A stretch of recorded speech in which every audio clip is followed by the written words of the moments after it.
Ice cream വേണമെന്നുള്ള മോഹമായിട്ട് കല്യാണത്തിന് പോയിട്ട് ഐസ്ക്രീം കിട്ടാതെ വന്നാൽ പിന്നെ എന്താ ചെയ്യുക?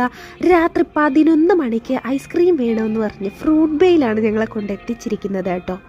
എന്തായാലും പോവുകയല്ലേ, നമ്മുടെ ഫാമിലിയിലെ ഐസ്ക്രീം കൊതിച്ചുകളായ രണ്ടുപേരും കൂടെ കൂട്ടിയിട്ട് പോവാന്ന് വിചാരിച്ചു കേട്ടോ.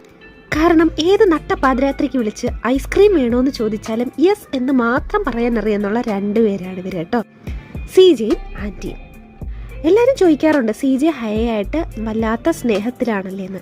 ഇപ്പം തന്നെ നിങ്ങൾക്ക് കണ്ടു കഴിഞ്ഞാൽ തന്നെ വല്ലാത്ത സ്നേഹ പ്രകടനങ്ങളാണ് കേട്ടോ. ഹയ കണ്ടില്ലേ, ആദ്യം തന്നെ കയറി സീറ്റ് പിടിച്ചിട്ട് അവിടുത്തെ ഏറ്റവും വലിയ മെനു ബുക്ക് എടുത്തിട്ട് അതിലാണ് ഏറ്റവും കൂടുതൽ ഐറ്റംസ് ഉള്ളത്. ഞാൻ ഏറ്റവും കൂടുതൽ ഐറ്റംസ് ഇവിടെ നിന്ന് ഓർഡർ ചെയ്യുമെന്ന് പറഞ്ഞിരിക്കുകയാണ് കേട്ടോ. ഈ ബുക്ക് എടുക്കലും വായിക്കലും കണ്ടാൽ തന്നെ അറിയാം ഇതെല്ലാം ബാക്കി എല്ലാവരുടെയും തലയിലാക്കാൻ വേണ്ടിയിട്ടുള്ള പരിപാടിയാണ്. അത് മതിയല്ലോ അല്ലേ ഹയ? അത് മതിയല്ലോ. സമയം വളരെ നേരത്തെ ആയതുകൊണ്ടായിരിക്കണം ഓർഡർ കൊടുത്തു കഴിഞ്ഞപ്പോൾ തന്നെ വല്ലാണ്ട് ഉറക്കം വന്ന് തുടങ്ങി കേട്ടോ ഓരോരുത്തർക്ക്. പതിവെന്തായാലും ഞാനിത് മുടക്കിയിട്ടില്ല, വീഡിയോ ഇന്നും എടുത്തിട്ടില്ല, ഐറ്റംസിന്റെ ഒരു ഫോട്ടോ പോലും എടുക്കാൻ പറ്റിയിട്ടില്ല കേട്ടോ. അത് പിന്നെ ഫുഡ് കണ്ടാ വേറെ എന്തെങ്കിലും വിചാരം വേണ്ടേ? എല്ലാം ഒപ്പിച്ചു വെച്ചിട്ട് എന്നെ ട്രോളാൻ ഓടി എത്തിയിട്ടുണ്ട് കേട്ടോ അവള്.